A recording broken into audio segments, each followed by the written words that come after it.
Hello friend, my name is Rahul Likhar और हम पढ़ रहे हैं 12th class accountancy chapter number 1 जिसका नाम है nature and signification of management. Hindi में इसका नाम है प्रबंध, प्रकृति और महत्व। क्लास 11 में बच्चों को बताया जाता है कि बिजनेस यानी व्यापार क्या होता है। अब व्यापार तो आप सबको पता है, लेकिन हर कोई व्यक्ति व्यापार कर नहीं पाता। जिस शहर इंदौर में आप रहते हैं, यहाँ पर हर दिन 100 व्यापार चालू होते हैं तो 200 व्यापार बंद हो जाते हैं, क्योंकि लोगों को व्यापार करना नहीं आता है, बिजनेस करना नहीं आता है। क्योंकि बिजनेस के लिए सबसे पहले चाहिए प्रॉपर अरेंजमेंट, प्रॉपर मैनेजमेंट। तो 12वीं के बच्चों को बताया जाता है चैप्टर 1 में nature and signification of management. Management का क्या स्वभाव है और क्या उसके फायदे हैं। हिंदी में इसका नाम है प्रबंध, प्रकृति और महत्व। प्रबंध यानी मैनेजमेंट होता क्या है? किसी काम को करने के लिए व्यवस्थित तरीके से उसको अंजाम देना, दूसरों से सही तरीके से काम कराने को मैनेजमेंट कहते हैं। Management it is a art for the getting thing done by the others. प्रबंध व्यापार का मस्तिष्क होता है। मानव शरीर में जिस प्रकार मस्तिष्क की रिक्वायरमेंट होती है, आवश्यकता होती है, उसी प्रकार व्यापार में किसकी होती है? मैनेजमेंट की। जैसा कि मैंने बताया, बिजनेस बंद होते हैं तो बिजनेस बंद होने का कारण ये होता है वहाँ पर प्रॉपर बिजनेस को चलाने वाला कोई व्यक्ति नहीं होता है। जहाँ पर एक व्यक्ति होता है जिसे मैनेजमेंट या मैनेजर कहते हैं, वो बिजनेस को सही तरीके से मैनेज करता है। तो management it is a art for the getting thing done by the others. This is the brain of the business as a role human body brain same as a role of business is the management. जिस प्रकार शरीर के लिए दिमाग की आवश्यकता है, उसी प्रकार से बिजनेस के लिए किसकी आवश्यकता है? मैनेजमेंट की। पहले क्वेश्चन में मैनेजमेंट क्या है उसके बारे में और उसकी विशेषता यानी कैरेक्टरिस्टिक्स पूछी है। तो पहला पॉइंट है अ मीनिंगफुल एक्टिविटीज। किसी भी व्यक्ति या किसी भी व्यापार में किसी मैनेजर को या मैनेजमेंट को रखने का हमारा कोई अपना ऑब्जेक्ट होता है, इसलिए इसे क्या कहा जाता है? A meaningful activities. हिंदी में इसे कहते हैं एक उद्देश्यपूर्ण क्रिया। आपके पढ़ने का और हमारे पढ़ाने का भी कोई ऑब्जेक्ट है। आपका पढ़ने का ऑब्जेक्ट अच्छे नंबर, हमारे पढ़ाने का ऑब्जेक्ट अच्छे रिजल्ट और अच्छी मनी। तो पहला होता है अ मीनिंगफुल एक्टिविटीज, एक उद्देश्यपूर्ण क्रिया। सेकेंड पॉइंट होता है यूनिवर्सल प्रिंसिपल। हिंदी में इसे कहते हैं सार्वभौमिक क्रिया। अब यूनिवर्सल का मतलब है मैनेजमेंट केवल एक बिजनेस या एक जगह जरूरी नहीं है। किसी भी काम को करना हो, कोई भी बिजनेस करना हो, कुछ भी काम करना हो, आपको मैनेजमेंट लगेगा। इसलिए इसे सर्वव्यापी या यूनिवर्सल कहा जाता है, यानी हर जगह मैनेजमेंट की रिक्वायरमेंट है। तीसरा पॉइंट लिखा हुआ है कंटिन्यूस एक्टिविटी, जिसका हिंदी मतलब होता है सतत चलने वाली प्रक्रिया। एक काम को कंप्लीट होने के बाद हमें दूसरा काम भी अच्छे से पूरा करना है। जब पहला काम अच्छे से पूरा हो जाता है तो हमें दूसरे काम के लिए मैनेजमेंट चाहिए, दूसरा हो जाता है तो हमें तीसरे काम के लिए चाहिए। इसीलिए इसे सतत चलने वाली प्रक्रिया, निरंतर चलने वाली प्रक्रिया यानी कंटिन्यूस एक्टिविटी भी कहा जाता है। अब जैसा कि आपको पता है, कोई भी काम आप अकेले नहीं कर सकते। तो पॉइंट नंबर 4 है अ कलेक्टिव एफर्ट्स। ये एक सामूहिक प्रक्रिया। यहाँ किसी भी बिजनेस को कोई व्यक्ति अकेले नहीं चला सकता। अगर बिजनेस छोटा भी है तो परिवार के लोगों को मदद करना पड़ेगी, उससे बड़ा है तो पार्टनरशिप या कंपनी बनाना पड़ेगी, तो भी हमें ग्रुप यानी कहीं ना कहीं काम करने के लिए लोगों का समूह जरूर लगेगा। इसीलिए इसे कलेक्टिव एफर्ट्स यानी एक सामूहिक प्रक्रिया कहा जाता है। पांचवा पॉइंट होता है achievement of pre determined object. आप किसी बिजनेस में मैनेजमेंट को क्यों रखते हो? आपको अपने बिजनेस के जो आपने गोल, जो उद्देश्य, जो टारगेट बनाए हैं, उसे पूरा करने के लिए जो पहले से आपने प्री डिटरमाइंड ऑब्जेक्ट, जो पहले से आपने उद्देश्य बना रखे हैं, उसे पूरा करने के लिए हमें मैनेजमेंट की रिक्वायरमेंट है। और लास्ट पॉइंट है सेपरेट एंटिटी, व्यक्तिगत पहचान। हर मैनेजर की एक व्यक्तिगत पहचान होती है और वो अपने बिजनेस को अपने काम से और अपने काम को बिजनेस से रिप्रेजेंट करता है। तो पहले क्वेश्चन में मैनेजमेंट क्या है और मैनेजमेंट की विशेषता क्या है वो हमने पढ़ा। हम मैनेजमेंट के बारे में हमने सिग्निफिकेशन यानी कैरेक्टरिस्टिक्स तो पढ़ी है, लेकिन मैनेजर का कुछ नेचर, कुछ स्वभाव थोड़ा सा आगे पीछे हो जाता है। तो सेकंड क्वेश्चन होता है explain the importance and nature of management. प्रबंध का महत्व या प्रबंध की प्रकृति, यानी मैनेजमेंट बना किसे। तो सबसे पहला पॉइंट लिखा है management is both art and science. Hindi में इसे कहते हैं प्रबंध कला भी है और विज्ञान भी है। कला कैसे है? कई लोग बचपन से ही इतने मास्टर होते हैं कि उनके कोई भी चीज़ समझाना नहीं पड़ती, कुछ चीज़ें उनके अंदर ही होती है। तो जो चीज़ किसी व्यक्ति के अंदर जन्म से है, जन्म से योग्य है, पढ़ने में इंटेलिजेंट, आपने सुना होगा किसी ने 16 साल की उम्र में सीए बन गया या अधिकारी बन गया, तो जन्म से इतना बुद्धिमान है। तो जो चीज़ हमें जन्म से मिलती है उसे कहा जाता है आर्ट्स यानी कला।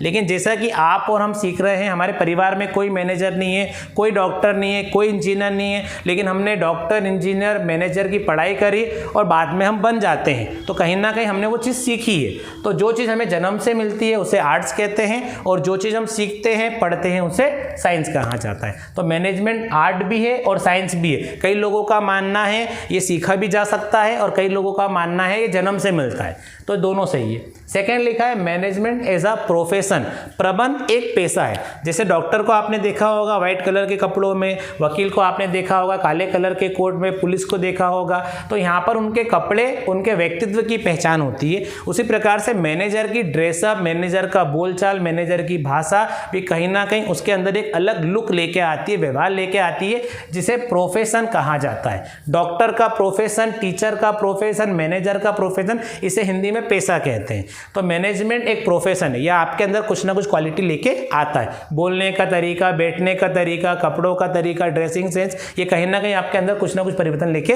आता है। Management both as well management are born as well as made. कई लोग बोलते हैं कि मैनेजमेंट जन्म लेते हैं और कई लोग बोलते हैं बनाते हैं। ये सेम वैसा ही पॉइंट है जो पहला है, यानी जन्म लेने का मतलब होता है आर्ट्स, जो हमारे अंदर पहले से है, और मेड का मतलब होता है बनाना, जो हम साइंटिफिक तरीके से सीखते हैं। तो फर्स्ट पॉइंट थर्ड सेम एक जैसा आता है। फोर्थ का लिखा है management as a universal process, एक सार्वभौमिक प्रक्रिया। पूरे ब्रह्मांड में, पूरे विश्व में, पूरे देशों में, पूरी कंट्री में, कहीं पर भी बिजनेस हो, कहीं पर भी व्यापार हो, कहीं पर भी घर हो, ये हर जगह जरूरी, इसलिए इसे क्या माना जाता है? यूनिवर्सल। क्या माना जाता है इसे? सार्वभौमिक प्रक्रिया। अगला लिखा हुआ है social responsibility of management. Manager का काम केवल खुद का काम या बिजनेस तक ही सीमित नहीं है। मैनेजर को खुद को तो कमाना ही है, बिजनेस को भी तरक्की देना है, लेकिन साथ ही साथ वहाँ पर काम करने वाले लोग, जिस शहर में वो बिजनेस कर रहे हैं, जिस देश में वो बिजनेस कर रहे हैं, उन सबका भला करना भी है। इसीलिए इसे क्या कहा जाता है? Social responsibility. कहीं ना कहीं ये लोगों को एजुकेटेड यानी शिक्षित भी करता है, कहीं ना कहीं लोगों को जॉब भी दिलवाता है, कहीं ना कहीं लोगों को काम भी देता है, लोगों को अच्छी वस्तुएं देके उनके लिविंग ऑफ स्टैंडर्ड, जीवन जीने के तरीके को आगे बढ़ाता है, और कहीं ना कहीं उन्हें ठीक करने का काम भी करता है। इसलिए इसे कहा जाता है social responsibility of management. Second question के बाद हम आते हैं अगले क्वेश्चन पे, जिसका नाम है what is mean by top level, middle level, low level management. प्रबंध के तीनों स्तर, उच्च स्तर, मध्य स्तर और निम्न स्तर के बारे में बताइए। इसके पहले ये होता क्या बता दूं मैं आपको।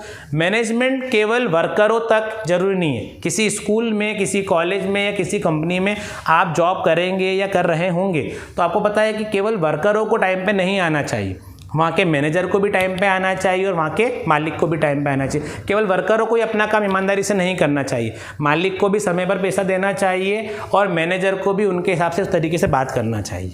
तो यहाँ पर मैनेजमेंट की रिक्वायरमेंट हर जगह होती है। तो प्रबंध के 3 स्तर होते हैं, यह ऑब्जेक्टिव में आ सकता है आपको। प्रबंध के 3 स्तर होते हैं, उच्च, मध्य और निम्न। टॉप लेवल, मिडिल लेवल और लो लेवल। सबसे पहले बात करते हैं टॉप लेवल। सबसे ऊपर आते हैं हमारे मालिक, जिन्हें board of director, chairperson, chief education officer, कार्यकारिणी अधिकारी, उच्च प्रबंधकी या कार्य करने वाले संगठन के लोग या अंशधारी भी कहा जाता है।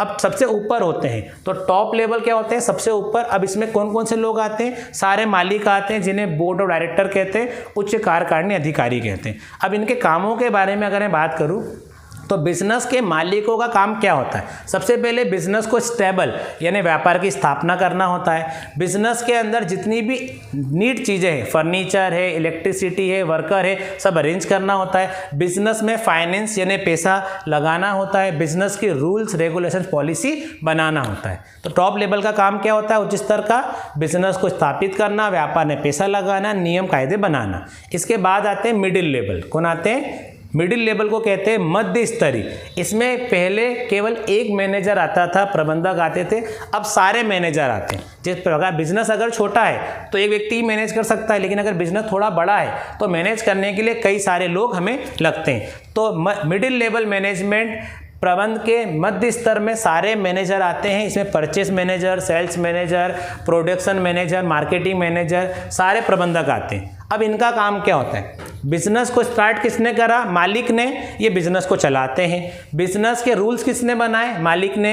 ये रूल्स को फॉलो करवाते हैं। बिजनेस में पैसा किसने लगाया? मालिक ने। इस पैसे को बढ़ाने का काम करते हैं। बिजनेस के अंदर जितने भी चीज़ें अरेंज जो लगती है, फर्नीचर, मटेरियल, कंप्यूटर, वो सब किसने लगाया? मालिक ने। लेकिन उसे सही तरीके से ये कंट्रोल करने का काम करते हैं। यानी इनका काम ये होता है कि मालिक की बातें सुनना और वर्करों से काम कराना, वर्करों की समस्या सुनना और मालिकों तक काम कराना। ये होते हैं मिडिल लेवल। क्या होते हैं बेटा? ये मिडिल लेवल, इनके यही काम होते हैं। ठीक है, कि लोगों को क्या दिक्कत आ रही है, मालिक ने क्या बोला है, वर्करों तक पहुंचा, वर्करों को क्या समस्या है, मालिक तक पहुंचा। तो यानी ये बीच वाल होते हैं, मिडिल लेवल या एजेंट भी कह सकते हैं इन्हें। लेकिन यहाँ पर इन्हें कहा जाता है एक्चुअल मैनेजर, एक्चुअल प्रबंधक यही होते हैं। और फिर आता है लो लेवल मैनेजमेंट, जिसे कहते हैं निम्न स्तर। पहले किसी ज़माने में इसमें वर्कर यानी कर्मचारी भी आया करते थे, अब आते नहीं हैं। यहाँ पर वो लोग आते हैं जो परमानेंट है। कौन है? जो लो लेवल मैनेजमेंट, प्रबंध के निम्न स्तर में आते हैं आपके सुपरवाइजर, जिसे हिंदी में पर्यवेक्षक कहते हैं, फॉरमैन, गेटकीपर, कैमरामैन। जो परमानेंट लोग होते हैं वो आते हैं निम्न स्तर में। अब इनका काम क्या होता है? डे टू डे काम की प्लानिंग करना। आज क्या काम करना है, इस महीने क्या काम करना है, किससे क्या काम कराना है, किसको क्या वर्क देना है। काम कर रहे हैं अलग, अगर इलेक्ट्रिसिटी का, लाइट रिपेयरिंग करने का, तो उनको लाइट रिपेयरिंग करने के लिए क्या इक्विपमेंट्स, क्या आइटम यानी क्या यंत्र चाहिए, पेचकस, पिंचिस, पाने, क्या क्या चीज़ें चाहिए वो अरेंज कराते हैं। किससे क्या काम कराना है, किसको कितनी देर में कराना है, किसको कहाँ पहुँचाना है, ये सारा काम करते हैं। यानी हर व्यक्ति को काम बांटने का, ड्यूटीज़ देने का, टाइम देने का, उनकी प्रॉब्लम समझने का, ये सारे काम कौन करते हैं? लो लेवल पे। और एक्चुअल में वर्क, वास्तविक तरीके से जो मेहनत की जाती है वो की जाती है किसके? जो श्रम करते हैं, जो हेवी वर्क करते हैं, वो लो लेवल पे यानी निम्न स्तर पे आते हैं। तो प्रबंध के 3 स्तर, टॉप, मिडिल, लो, उच्च, मध्य और निम्न। आते हैं अगले क्वेश्चन पर। Question number 4। क्वेश्चन नंबर 4 बेटा ऊपर आएगा। अच्छा, अलग अलग है क्या? कोई बात नहीं, नीचे कर लीजिए। क्वेश्चन नंबर 6 आ जाइए। अलग अलग दे रखे हैं, टॉप, मिडिल, लो। अब अगला क्वेश्चन है describe the function of management. प्रबंध के कार्यों का वर्णन करें। तो प्रबंध के कार्य यानी मैनेजमेंट के फंक्शन 2 प्रकार के होते हैं, मैं दोनों बता दूंगा आपको। एक होते हैं मुख्य और एक होते हैं सहायक। एक होते हैं मेन और एक होते हैं सब्सिडी।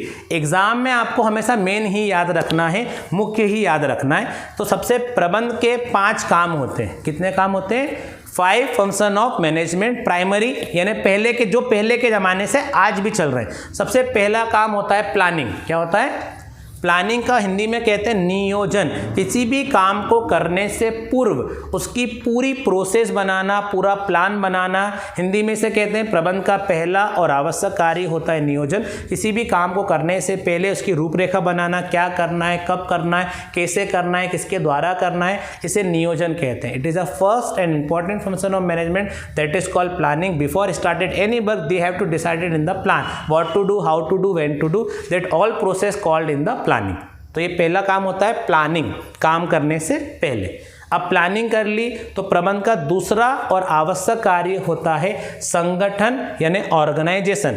आपने काम की प्लानिंग तो कर ली, लेकिन काम किस जगह पर होगा, क्या डिपार्टमेंट होंगे, क्या विभाग होंगे, कितने लोग काम करेंगे, क्या बिल्डिंग कितनी बड़ी होगी, फर्नीचर कहाँ होगा, कितने इलेक्ट्रिक चीज़ें लगेगी, कितने कंप्यूटर लगेंगे, कितनी मशीन लगेगी, कितने लोग लगेंगे, इन सब कितना स्ट्रक्चर होगा, कितना ढांचा होगा, कितने फर्नीचर होंगे, ये सब अरेंज करने को कहते हैं ऑर्गेनाइजेशन। जो प्रबंध का दूसरा और आवश्यक कार्य होता है संगठन यानी ऑर्गेनाइजेशन। अब प्लानिंग कर ली, जगह देख ली, तो तीसरा और मुख्य काम होता है स्टाफिंग यानी नियुक्तिकरण। नियोजन और संगठन के बाद संस्था में, व्यापार में काम करने के लिए काबिल, अनुभवी व योग्य व्यक्तियों को रखा जाता है, जिसे कहते हैं स्टाफिंग यानी नियुक्तिकरण। ये प्रबंध का तीसरा काम होता है। प्रबंध का चौथा कार्य होता है उन्हें काम के बारे में समझाना। भैया आपने प्लान भी कर लिया, जगह भी देख ली, लोगों को रख भी लिया। अब चौथा काम होता है उन्हें काम के बारे में समझाना, जिसे मैनेजमेंट का फोर्थ और इम्पोर्टेंट फंक्शन होता है डायरेक्टिंग यानी निर्देशन। समय समय पर काम के बारे में उनको जानकारी देना, ये काम भी किसका होता है? मैनेजर का। और प्रबंध का आखिरी और अंतिम कार्य होता है नियंत्रण यानी कंट्रोलिंग। जैसे कि आपने एक साल भर में कितना पढ़ा या कितना पढ़ रहे हो, इसका परिणाम कब मिलेगा आपको? रिजल्ट में। उसी प्रकार से व्यापार में क्या आपने प्लानिंग करी, क्या ऑर्गेनाइजिंग करा, कैसा स्टाफ रखा, कैसे उन्हें काम समझाया और आपको क्या रिजल्ट आउटपुट मिलेगा, तो फाइनल होता है आपका कंट्रोलिंग। ये 5 ही होते हैं, कई जगहों पर लोग बढ़ा देते हैं, लेकिन मेन ये 5 ही होते हैं। अब इसके साथ में कुछ ऑक्सिलरी सेकेंडरी कुछ सहायक कार्य होते हैं जो आज के मैनेजर को भी करना चाहिए, जिसमें सबसे पहला होता है समन्वय। क्या होता है? कोऑर्डिनेशन। अब ये कोऑर्डिनेशन में समझा देता हूँ। किसी शर्ट बनाने वाली मैन्युफैक्चरिंग कंपनी है, पहले तो शर्ट बनाने के लिए शर्ट का मटेरियल गाड़ी में लाना, मटेरियल लाने के बाद उसे काटना, कटिंग करने के बाद उसे सिलना, सिलने के बाद उसमें फिनिशिंग करना, कांच बटन करना, प्रेस करना, पैक करना, और पैक करने के बाद फिर ट्रांसपोर्टेशन के माध्यम से वेयर हाउस, गोडाउन या दुकान तक पहुंचाना। इन सब में एक व्यक्ति लगेगा क्या? कई सारे लोग लगेंगे। अब सभी लोग आपस में ना लड़ें, सभी के बीच में सब मधुर संबंध हो, कोऑर्डिनेशन हो, अच्छा तालमेल हो, बेटर रिलेशन हो। इसके लिए आज के मैनेजर को चाहिए कि वो सबसे पहला काम करे, सभी के बीच में अच्छे संबंध बना के रखे, जिसे कोऑर्डिनेशन कहते हैं, समन्वय। अगला होता है कि आज के मैनेजर को चाहिए कि वो समय समय पर बिजनेस के लिए कोई नया सोच सके, जिसे रिसर्च कहते हैं। क्या कहते हैं? यानी बिजनेस को कोई नए तरीके से करना। कपड़े हैं लेकिन कपड़ों की design, pant shirt jeans top जो आज पहनते हैं वो भी आज पहनते हैं, लेकिन उसके अंदर नए प्रकार से वैरायटी बनाई जाती है, यानी नए नए प्रकार से खोज करते जा रहे हैं। तो आज के मैनेजर को बिजनेस में रिसर्च करना भी आना चाहिए, यानी नए बिजनेस की खोज। बिजनेस में कई बार समय समय पर दिवाली, दशहरे, होली के टाइम उन्हें डिस्काउंट देना, ठीक है, एट्रैक्शन देना, by one get one free, एक के साथ एक मुफ्त। तो नए नए ऑफर देने को कहते हैं इनोवेशन करना, शोरूम बनाना, डिस्काउंट देना, अवार्ड देना, रिवॉर्ड देना। तो आज के मैनेजर को कोऑर्डिनेशन यानी समन्वय भी चाहिए। आज के मैनेजर को बिजनेस के लिए नई खोज यानी रिसर्च करना भी आना चाहिए। बिजनेस में कुछ नयापन यानी इनोवेशन भी आना चाहिए। डिसीजन मेकिंग, निर्णयन, आज के मैनेजर को चाहिए कि वो हर बात में मालिक के पास ना जाए, बिजनेस के खुद निर्णय कुछ वो खुद भी ले पाए,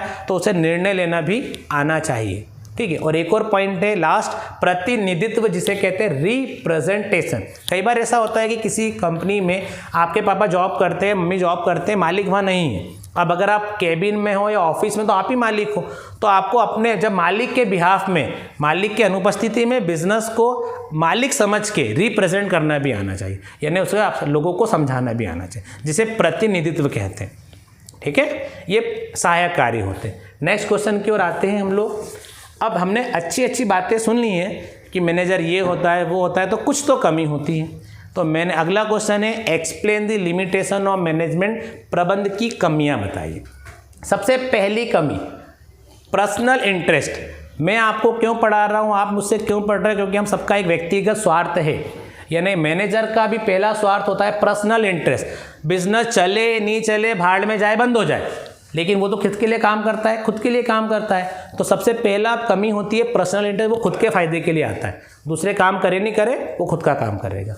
दूसरा पॉइंट होता है सेंट्रलाइजेशन ऑफ इकोनॉमिक पावर, आर्थिक सत्ता का केंद्रीकरण। मैनेजर क्या होता है, बिजनेस को मैनेज तो करता है, लेकिन पूरे पैसे के लेन देन को अपने अंडर में रख लेता है। अब जिसके हाथ में पैसे का लेन देन रहता है, मालिक चाह के भी उसे मना नहीं कर सकता है। तो पहला खुद के स्वार्थ के लिए आता है, दूसरा पैसे के पावर को, आर्थिक सत्ता को अपने पास रखता है। कोरोना काल में कई लोगों ने दिक्कत दी, पैसा नहीं हुआ, ये नहीं हुआ, लेकिन पैसे के लिए क्या समस्या नहीं आई उन्होंने, क्योंकि बिजनेस को बंद करते जा रहे थे वो। तो यहाँ पर लेकिन मैनेजर को मना कर रहे थे क्या, वो बिजनेस को बंद कर रहे हैं, लेकिन मैनेजर नहीं भूखा मरेगा, क्योंकि वो तो मैनेज करता है। तो यहाँ पर क्योंकि पैसे का पूरा पावर उसके अंडर में ही रहता था, तो यहाँ पर क्या आएगा, सेंट्रलाइजेशन ऑफ इकोनॉमिक पावर, पैसे के कंट्रोल को अपने अंडर में रखना। थर्ड पॉइंट है lack of stability of management principle, खुद के बनाए गए नियम वो खुद ही नहीं मानता है। कई बार क्या होता है, उसने खुद नियम बनाया कि टाइम पर आना, कई बार मैनेजर आराम से आ रहा है, जल्दी जा रहा है, तो कई बार खुद के, अगर मान लो टीचर ने कुछ रूल्स बनाए और टीचर ही फॉलो नहीं करे, तो आप फॉलो करोगे क्या? तो यहाँ पर जो रूल्स हैं वो मैनेजर के बदलते रहते हैं, ये भी कमी होती है। अगला है अनप्रिडिक्टेबिलिटी ऑफ ह्यूमन बिहेवियर। कई बार उसका नेचर अच्छा होता है तो वो अच्छा काम करता है, कई बार नेचर खराब होता है तो वो काम खराब कर देता है, तो बिहेवियर के कारण भी दिक्कत आती है। और लास्ट होता है different in country time and situation. समय काल परिस्थिति के हिसाब से भी मैनेजर का नेचर बदलता रहता है। ठीक है, ये कमी होती है। अगली बात करते हैं कि हम जो बिजनेस कर रहे हैं, हमारी समाज के प्रति कुछ जिम्मेदारी है। हम जो काम कर रहे हैं, कमा तो रहे हैं, लेकिन हम समाज को क्या दे रहे हैं। आप लोगों की पढ़ाई का काम केवल पैसा कमाना नहीं है, आप लोगों का काम ये भी है कि आप समाज को कुछ अच्छा दे पाएँ। तो सबसे पहले सोशल रिस्पॉन्सिबिलिटी मैं बताता हूँ। सबसे पहली जिम्मेदारी होती है सामाजिक जिम्मेदारी, व्यापार के प्रति होती है टूवर्ड सेल्फ, स्वयं के प्रति उत्तरदायित्व। आप जो भी काम करें, लोग सुधरे नहीं सुधरे, आपको सुधरना है। लोग हेलमेट पहने नहीं पहने, आपको हेलमेट पहन के गाड़ी चलाना है। अगर आप गाड़ी का यूज़ करते हो तो ड्राइविंग लाइसेंस प्रॉपर, अगर आप कार चलाते हो तो सीट बेल्ट, अगर आप बाइक चलाते हो, टू व्हीलर चलाते हो तो हेलमेट, सारे कागज कंप्लीट करना है। तो सबसे पहले होती है टूवर्ड सेल्फ, स्वयं के प्रति जिम्मेदारी। तो एक मैनेजर की जिम्मेदारी हो खुद ईमानदार हो, टूवर्ड सेल्फ। अगला होता है टूवर्ड एम्प्लॉयज़, कर्मचारियों के प्रति जो अपने काम कर रहे हैं, अगर वो एक्स्ट्रा काम कर रहे हैं तो उनको एक्स्ट्रा पैसा दें, काम नहीं कर रहे हैं बकायदा पैसा काट ले, यानी खुद भी ईमानदार रहे और अपने कर्मचारियों के प्रति, एम्प्लॉयज़ के प्रति भी ईमानदारी बरते। तीसरा होता है कि कस्टमर, जो लोग हमारे यहाँ दुकान पे सामान खरीदने आ रहे हैं, जैसे आप पढ़ने आ रहे हैं, तो हमारी जिम्मेदारी बनती है कि आपको सही तरीके से वो जानकारी दे पाएँ। तो पहले खुद ईमानदार बने, टूवर्ड सेल्फ, फिर अपने एम्प्लॉयज़ का ध्यान रखें, टूवर्ड एम्प्लॉयज़। तीसरा कस्टमर, जो ग्राहक हमारे यहाँ आ रहे हैं, उन्हें ईमानदारी से सामान दें, ना ज़्यादा महंगा ना कम, जितना आप रिजनेबल प्राइस में बेचें और बेटर क्वालिटी बेचें। चौथा होता है टूवर्ड नेशन, जिस देश में आप बिजनेस कर रहे हैं प्रॉपर टैक्स भरें। टूवर्ड लैंडर्स, जिन्होंने हमें उधार पैसा दिया है, पूर्तिकर्ता, सप्लायर्स, उनका टाइम पर हम पैसा दें। ये हमारी खुद की जिम्मेदारी होती है। आप अपनी जिम्मेदारी और बता सकते हैं कि आप क्या क्या जिम्मेदारी अपना सकते हैं। Next question and last question है, explain the difference between administration, management and organisation. प्रबंध, प्रशासन और संगठन में अंतर। देखिए, मैं तीनों के बारे में मतलब बता देता हूँ। सबसे टॉप लेवल पे आते हैं एडमिनिस्ट्रेशन। तो एडमिनिस्ट्रेशन कौन होते हैं? प्रशासन यानी मालिक, जिसके बारे में हमने टॉप लेवल मैनेजमेंट में पढ़ा है। फिर आते हैं मैनेजर, जो कायम में आते हैं मिडिल लेवल, मध्य स्तर, जिसे प्रबंधक कहते हैं, जिनके बारे में भी हमने पढ़ा है। और लास्ट में आते हैं हमारे वर्कर, जिन्हें ऑर्गेनाइजेशन के अंदर, इन्हें संगठन के अंतर्गत रखा है, जिसके डिफरेंस आपको मिल जाएंगे और आप उसको पढ़ सकते हैं। नेक्स्ट क्वेश्चन है बेटा, ठीक है, यहाँ पर अलग से लिखा है discuss the nature of coordination. जैसा कि मैंने बताया था, कोऑर्डिनेशन होना बहुत जरूरी है। मैनेजमेंट को कई लोग अब कोऑर्डिनेशन के नाम से जानते हैं। कई लोग अगर आपसे पूछे what do you mean by management या what do you mean by coordination, प्रबंध से आप क्या समझते हैं या समन्वय से आप क्या समझते हैं, दोनों की मीनिंग आप एक ही लिख सकते हैं। सेम यहाँ पर भी काम को अच्छे से मैनेज करना है, यहाँ पर भी कोऑर्डिनेशन रखना है, यहाँ पर भी आपको प्लानिंग करना है, अच्छा ऑर्गेनाइजेशन बनाना है, अच्छे स्टाफ को रखना है। आप सेम टू सेम लिख सकते हैं। कोऑर्डिनेशन यानी सभी के बीच में अच्छे रिलेशन बनाए रखना, सभी को उनकी क्वालिटी के हिसाब से पैसा देना, प्रॉपर प्लानिंग करना, प्रॉपर असाइन करना, ये सारे काम आप मैनेजमेंट के लिख सकते हैं।